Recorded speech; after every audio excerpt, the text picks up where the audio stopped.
station, and we're with Dan and Kristen. Hi, Dan. Call sign? N6PEQ. Wow, I like that voice. Kristen. K6PEQ. I like that voice as well. And we're here at the Dan and Kristen Super Shack, as I call it. A little bit of everything. And Dan and Kristen, when did you two first meet? How'd you get started in ham radio together? Well, I guess we met about 11 years ago on internet chat room of all things. Really? On the internet? Yes. Love at first sight? Yeah, pretty much. We were engaged 3 months after we met, so I would say yes. Oh, that is great. Now, Dan, you were like a shortwave listener before you got started in ham radio? Yes, I was, ever since I was 3 years old. Wow. And what turned you on to ham radio? My grandfather was a ham. He passed away about 8 years ago, but he was first licensed in 1932. And my father was also a ham, and actually still is, but not too active. So I was always surrounded by ham radio since I was young. Oh, that is great. Now, Kristen, did Daniel turn you into ham radio, or did you just want to become a ham on your own? No. Which means you were forced into getting your ham like us? No. It wasn't anything like that. He actually took me to TRW on one of our first dates to introduce me to the hobby, but had to get the license in order to go to Cuba. So. Now tell us about the Cuba trip. That was the most amazing trip I've ever been on, and I would go back in a heartbeat if I could. Wow, and you operated ham radio there for what, 2 days? Yes, for field day. For field day. Oh, wow. 2003. No kidding. So you were a brand new ham in Cuba, huh? Yes. Oh, that sounds great. Now, Dan, tell us a little bit about both of you and all the different clubs and organizations that you've been with to earn all of these great certificates I see on the wall as a husband and wife. Well, we've both been active in the Orange County Amateur Radio Club, W6ZE. We've both held positions on the board there. Kristen's been president twice with the club and vice president. And I've done a few, I've been activities director and membership once and a few other positions. We've also are members of the Southern California DX Club. And we participate in the Visalia International DX Convention. We've been on the committee a few times in the past helping with prizes and vendors. Wow. Now, Kristen, the Visalia is quite a get-together, and everybody dresses up. Is that right? I would not say everyone dresses up, only the crazy people, which would include us. So every year it's a different costume and a different outfit, and everyone looks forward to seeing how crazy we will be that year. So. Wow. Well, that's DX at its best. And looking around the room here, Daniel, how about taking us for a tour of what it takes to work DX on this side of the room? And then, Kristen, we'll let you tell us about some of the shortwave listening and some of the DX that you have on this side of the room. Okay, we have several different stations here in the shack. This is the main HF station featuring an ICOM IC7800 transceiver. I want one. Which drives an Alpha 87A amplifier, fully automatic HF amplifier.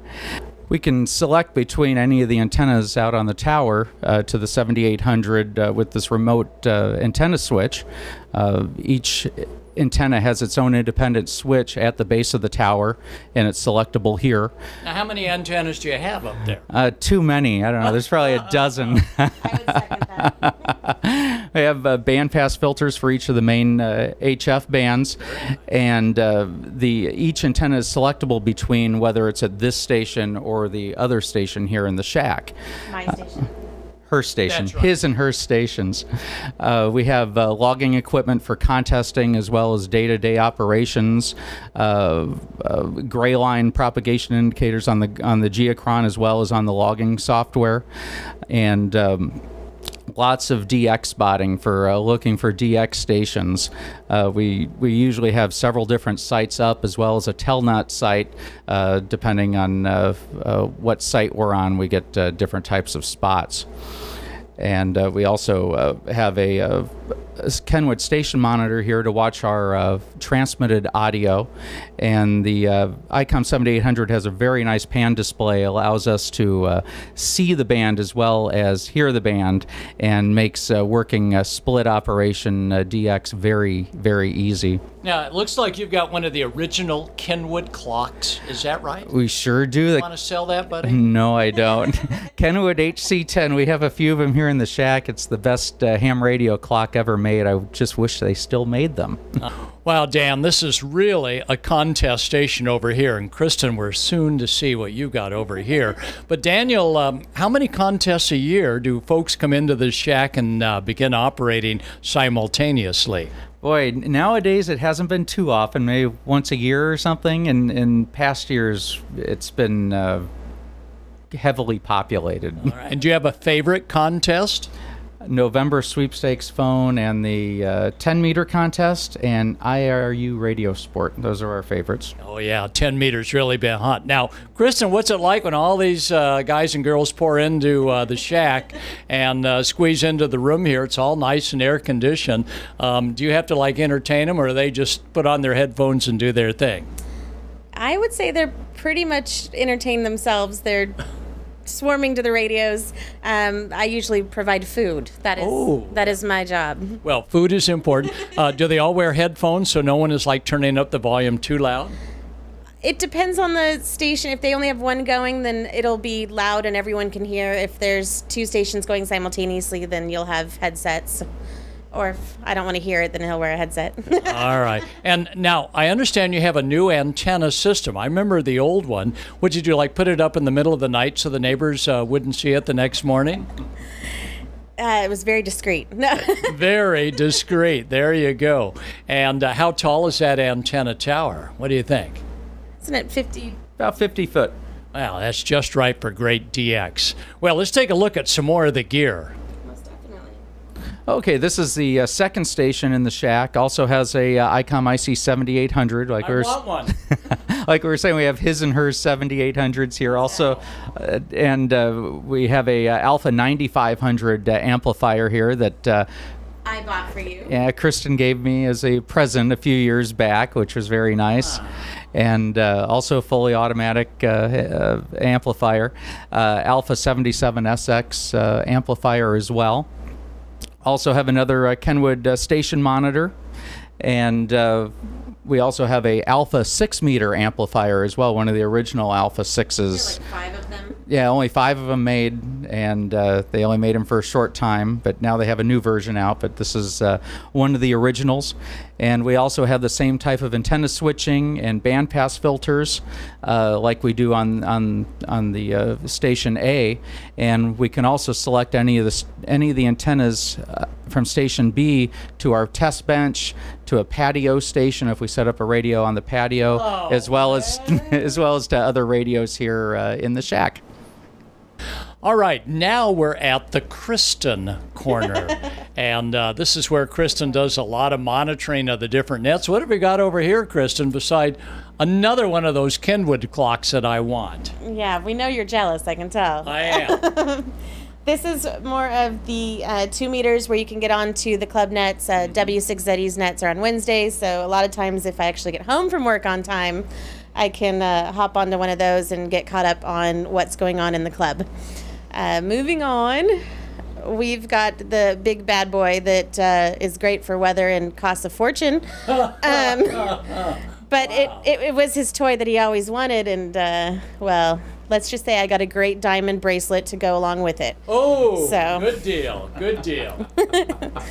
It's great, and then we of course have more monitors to cover everything that you could ever want to see and pull up.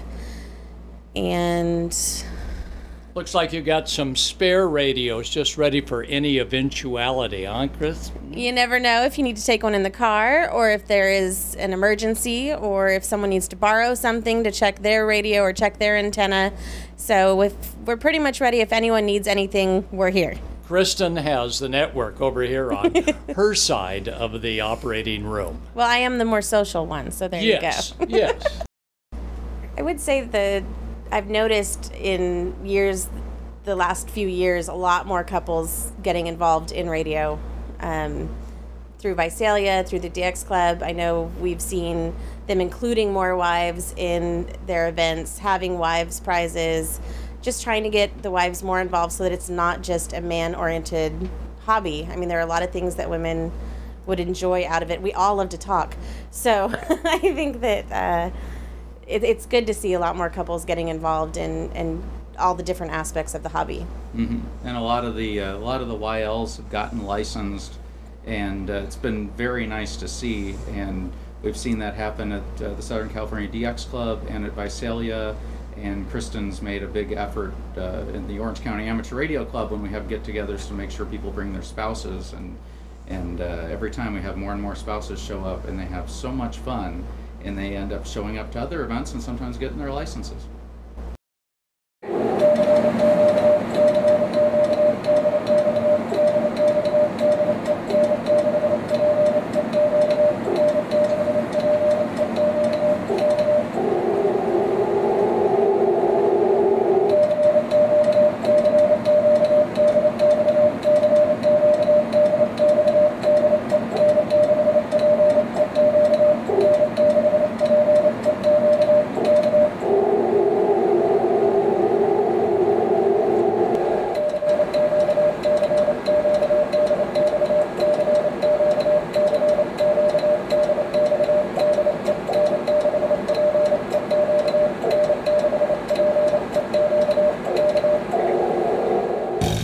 Dan and Kristen, that was too much. So we're going to let you on camera with Julian and Hannah minding the behind the scenes.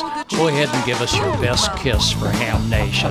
Go ahead, you're on camera, let her roll. We can't do the best one because we're on camera. Overrated there. Thank you both for making this a great Ham Nation. Now, Daniel, I see the 6-meter amplifier, and there's only, how many made of them? 5 of them. 5 of them. Back in the old days of analog TV, did you disrupt a few TVs on 6 meters with a conservative 1,500 watts of power? No, never. Is that... It's not. You've never interfered with a television? No. Not even your own TVs didn't jump out of the socket when Dan comes up on 6? That's why you have toroids. What's interference? I don't know. I don't understand. So no TV interference here.